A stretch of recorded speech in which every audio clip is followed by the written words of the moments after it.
चल रे चुनमुन गहराई मापे, अरे वास्तविक और आभासी। अरे चल रे चुनमुन गहराई मापे, वास्तविक और आभासी। अरे जल्दी से ले लो कलम और कापी, ये हो मोरे साथी। अरे जल्दी से ले लो कलम और कापी, ये हो मोरे साथी। हेलो जी, कैसे हैं आप सब और कैसे हैं? अच्छे होंगे आप लोग। हाँ, हेलो हेलो हेलो, जल्दी से ले लो और चलते हैं आगे। तो आज का टॉपिक हम लोग का क्या है कि वास्तविक एवं आभासी गहराई मापना। ठीक है, वास्तविक और आभासी गहराई मापना, जिसको बोलते हैं real depth and apparent depth, है ना, डेप्थ DEPTH, है ना। तो अब इसको मापना है हमें। आपको बता दें जैसा कि प्रकाश के अपवर्तन से संबंधित बहुत सारी घटनाएं होती है। जैसे बात करें कि हम जैसे कुआं में कोई बांस रखें और बांस रखें तो कुआं में बांस जब रखा जाता है ना तो तिरछा दिखाई देता है। वो किसके कारण? तो प्रकाश के अपवर्तन के कारण। अगर गिलास में जल भर दिया जाए, पानी भर दिया जाए और उसमें एक पेंसिल रखा जाए तो पेंसिल तनी तिरछा दिखाई देगा, टेढ़ा मेढ़ा, है ना, थोड़ा तिरछा। तो इसका मतलब किसके कारण? प्रकाश के अपवर्तन के कारण ऐसा दिखाई दिया। पानी में जब हम लोग अपन पैर लटकाते हैं, जैसे नदी और पोखर तालाब में जैसे स्नान करने जाते हैं तो पैर लटकाते हैं तो उसमें हल्का सा तिरछा दिखलाई पड़ना किसके कारण है? प्रकाश के अपवर्तन के कारण। मछलियां जब तालाब में या नदियों में तैरती है तो वो थोड़ा अपन ना वास्तविक गहराई से थोड़ा ऊपर उठा हुआ दिखाई पड़ती है। किसके कारण? प्रकाश के अपवर्तन के कारण। अब वहीं आज गहराई हम लोग देखने वाले हैं कि गहराई मापेंगे कि वास्तविक गहराई कौन है, आभासी गहराई कौन है। आइए जरा देखा जाए, है ना। तो चलिए यहाँ देर न किया जाए, काम बढ़ाया जाए आगे।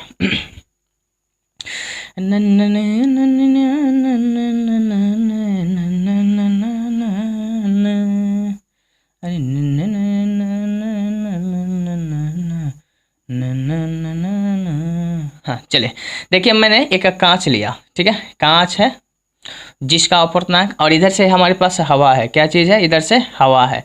हवा है तो हवा कौन सा माध्यम होगा? विरल माध्यम। हवा कौन सा माध्यम है? विरल माध्यम। और इसका अपवर्तनांक हम मान लेते हैं कितना?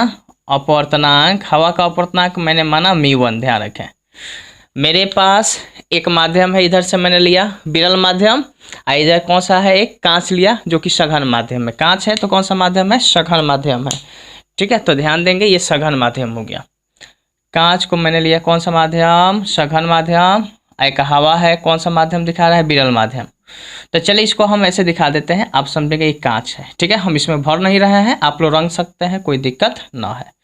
तो ये कांच है और हम मानते हैं इस कांच में, इसका नाम है, मैंने लिया सघन माध्यम। कांच को क्या बोलेंगे हम लोग? सघन माध्यम। और इसका अपवर्तनांक हम मानते हैं कितना? μ2। ध्यान रखें, कांच का अपवर्तनांक मैंने क्या माना? μ2। और विरल माध्यम यानी हवा का अपवर्तनांक मैंने क्या माना? μ1। इतना तो याद रहेगा।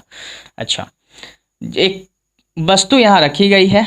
कहाँ रखी गई है? कांच में। किस माध्यम में वस्तु को रखे गए हैं? कांच में।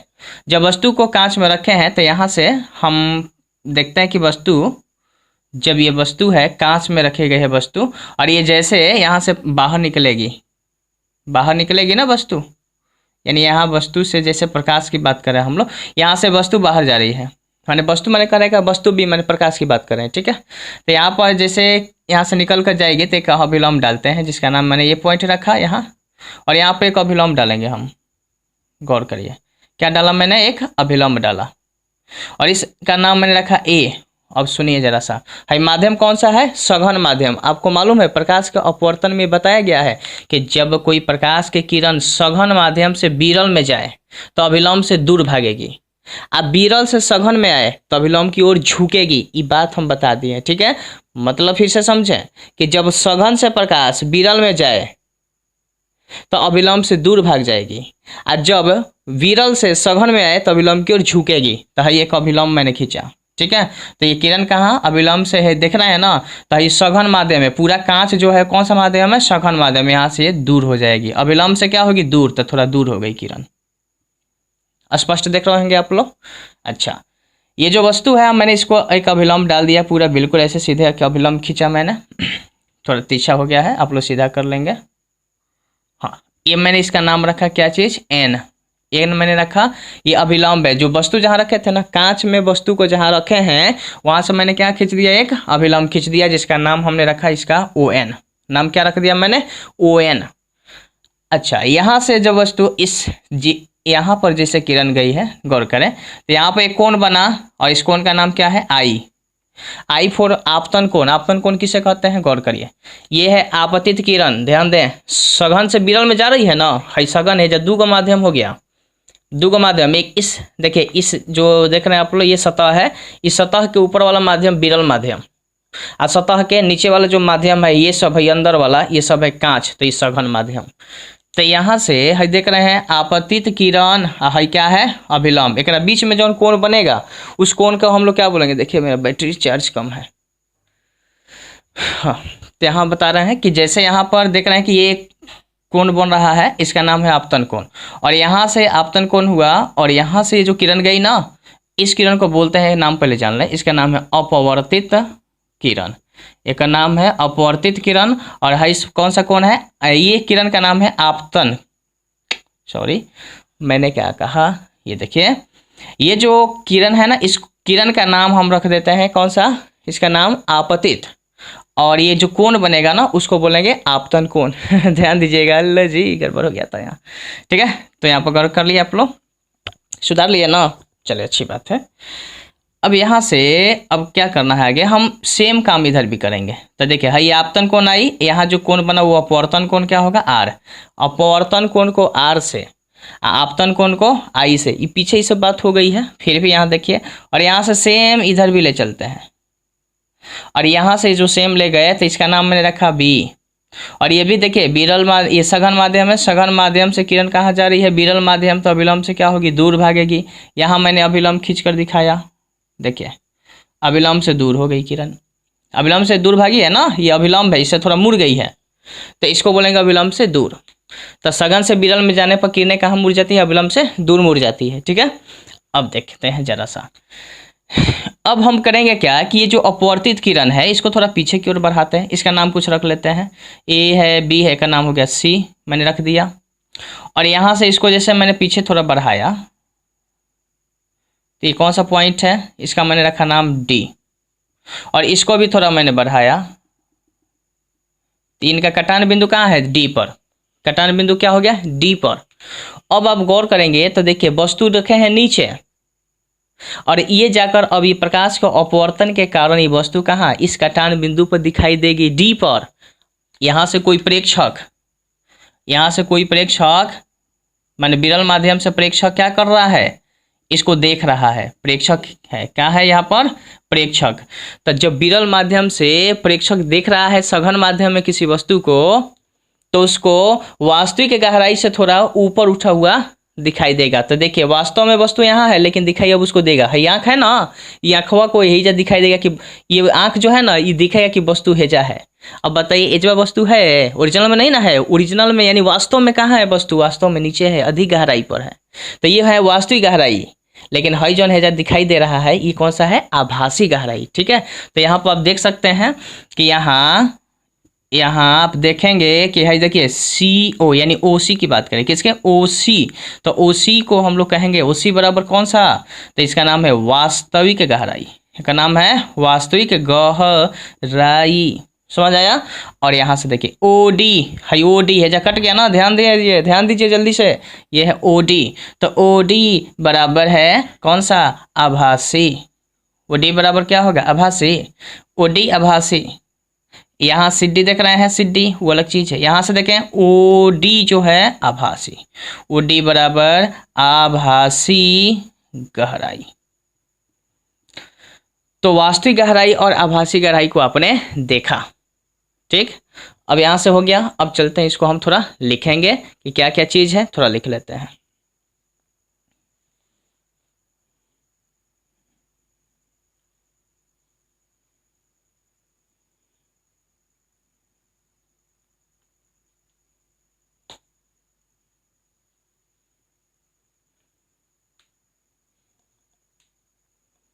सी ओ सी,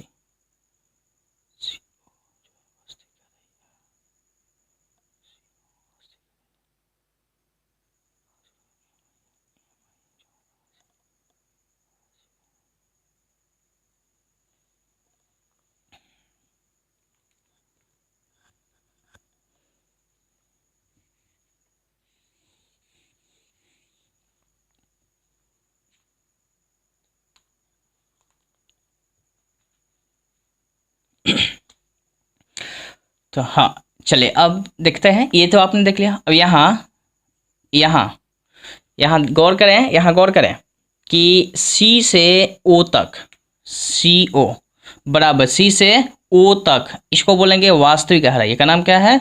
वास्तविक गहराई। आहेजा सी से है डी, जो कट गया है ना सी से डी, इसको सी डी को बोलते हैं आभासी गहराई, आभासी गहराई। तो आपने देख लिया वास्तविक गहराई और क्या देखा? आभासी गहराई। अब आइए इसको बात करें, है जितने भी बातें हैं उस सब आपको लिख सकते हैं यहाँ पर। अब इसमें हम यहाँ देख रहे हैं कि एक त्रिभुज बन रहा है, त्रिभुज बन रहा है, ठीक है। और त्रिभुज का नाम क्या है? इसको आप लोग लिखना चाहें तो लिख सकते हैं कि माना कि, ऐसे लिख सकते हैं, माना कि दो माध्यम,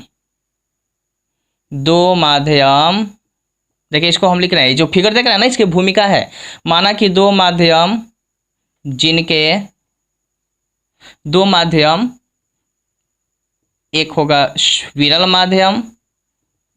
माध्यम तथा दूसरा क्या है? सघन माध्यम है, सघन माध्यम है। माना कि दो माध्यम, एक विरल माध्यम तथा दूसरा सघन माध्यम है, जिनके अपवर्तनांक क्रमशः, जिनके अपवर्तनांक क्रमशः, देखिए क्या माना है, μ1 एवं μ2 है, μ2 है। सामने देख रहे होंगे, कांच वाला अपवर्तनांक क्या है? μ2, और हवा वाला अपवर्तनांक क्या है? μ1 है। μ2 अपवर्तनांक वाले माध्यम में, μ2 अपवर्तनांक वाले माध्यम में एक वस्तु बिंदु O पर, देखिए जो O है ना, O पर रखी गई है, जिसे प्रेक्षक, देखिए जिसे प्रेक्षक है ना, प्रेक्षक विरल माध्यम से देखता है, जिसे प्रेक्षक कहाँ से देखता है? विरल माध्यम से देखता है। देख रहे हैं, प्रेक्षक कहाँ से देख रहा है? विरल माध्यम से देख रहा है। अब उसको कैसे दिखाई देगा वही बात हो रही है, देखता है। तो चलिए इसको देखेगा ना तो कहानी क्या होगी, यहाँ से O से OA देखता है। चलिए अब चित्र व्यवस्था में चलते हैं। चित्र में कहाँ हम बात कर रहे हैं? चित्र में O से OA लिखेंगे, OA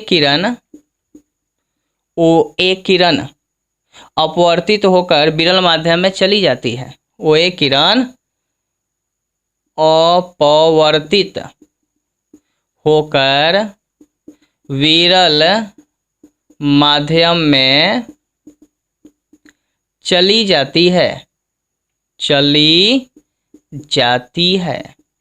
कहाँ जाती है? अरे आप कहाँ, कहीं नहीं ना जाते हैं, आप यहाँ रहिए, ठीक है।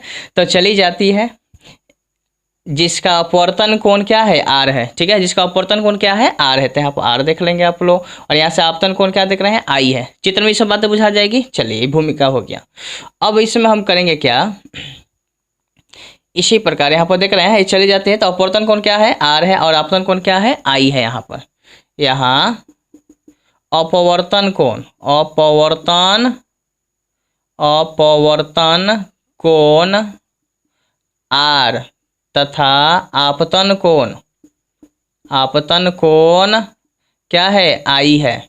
गौर करें, आपतन कोण क्या है? छोटा I है। अब इस चित्र व्यवस्था में यहाँ पर चलेंगे तो देखिए क्या होगा, जरा ध्यान देंगे आप लोग। यहाँ स्नेल का नियम लगाएंगे तो हई जो चीज़ देख रहे हैं आप लोग कि C से O जो है, CO कौन से गहराई दिखाई दे रहा है? वास्तविक गहराई इसको कहते हैं। और C से D को क्या बोलते हैं हम लोग? आभासी गहराई। जब इस नियम में हम स्नेल का नियम लगा दें तो क्या होगा, ठीक है। तो स्नेल के नियम से हम बात करेंगे। तो स्नेल के नियम से, किसके नियम से? स्नेल के नियम से। गौर करें, तनी राइटिंग मेरा खराब है। स्नेल के नियम से देखते चलेंगे, ठीक है। स्नेल के नियम से क्या मिलेगा वो गौर करें। स्नेल के नियम कहा है कि म्यू हम निकालेंगे μ1 sin R, μ1 sin r, माने इस कोण के लिए हम निकालेंगे। तो देखिए ये जो r है ना, तो यहाँ भी कोण क्या बनेगा, r, और अपवर्तन कोण क्या बनेगा, r बनेगा। तो ये कोण r है तो ये भी r है, तो ये भी कितना हो जाएगा, r, एकांतर कोण के बराबर होते हैं। तो यहाँ से हो जाएगा μ1 sin r बराबर μ2, इसमें μ2 sin i हो जाएगा। i माने आपतन कोण, जब ये आपतन है कोण i है तो ये भी क्या हो जाएगा, i। ठीक है, ये एकांतर कोण है, ये और ये आपस में बराबर, उसी तरह से ये और ये आपस में क्या हो जाएंगे, बराबर होंगे। संगत कोण भी और ये एकांतर कोण बराबर होते हैं। तो μ1 sin r बराबर μ2 sin r, यहाँ से हो गया। अब याद देकर हम लोग इसको लिख सकते हैं कि इसको लिख सकते हैं μ2, क्या लिख रहे हैं, μ2 बटा μ1 बराबर, इसको हम लिख सकते हैं देखिए थोड़ा तीसरा हम कर लेंगे गुना, तो ये μ1 के साथ क्या होना चाहिए, sin r होना चाहिए। तो देखिए μ2 बटा μ1 बराबर साइन हो जाएगा यहाँ पर r, अब बटा में हो जाएगा साइन i। अब तीसरा गुना करके चेक कर लेंगे, कन्फ्यूजन ना हो, ना तो मामला गड़बड़ हो जाएगा। कन्फ्यूजन ना हो, देखिए ऐसे इसको गुना करिए तो मिल जाएगा μ1 sin r, जबकि ऊपर वाला भेटा गया। इसको गुना करिए तीछा तो μ2 sin i जो कि मिल गया तीछा। इसका मतलब सही है ऊपर नीचे कर देंगे ना हेने के तो गलती हो जाएगा, चाहे इधर वाला कर देंगे तो गलती होगा, ठीक है, लेकिन दोनों को साथ ही करेंगे तो सही रहेगा। ठीक है, अब चलिए यहाँ सही बात समझ गए, तो समझने के बाद आगे बढ़ते हैं। देखिए याद देकर इसको लिखेंगे μ2 बटा μ1। देखिए इसको क्या कहा गया है, प्रकाश का अपवर्तन के नियम में बताया गया है कि μ2 बटा μ1 का मतलब कि इसको बोलेंगे कि माध्यम 2 का अपवर्तनांक माध्यम 1 के सापेक्ष, माध्यम 2 का अपवर्तनांक माध्यम 1 के सापेक्ष, इसको लिख सकते हैं। ऊपर वाला जो है उसको यहाँ लिखेंगे और जो नीचे वाला है उसको पहले लिख देंगे। ठीक है, इसका अर्थ है कि माध्यम 2 का अपवर्तनांक माध्यम 1 के सापेक्ष, या अपेक्ष कहेंगे इसको, अपेक्षा, यानी माध्यम 2 का अपवर्तनांक माध्यम 1 की अपेक्षा इतना हो गया। अब बराबर क्या हो जाएगा, साइन r बटा क्या हो जाएगा, साइन i।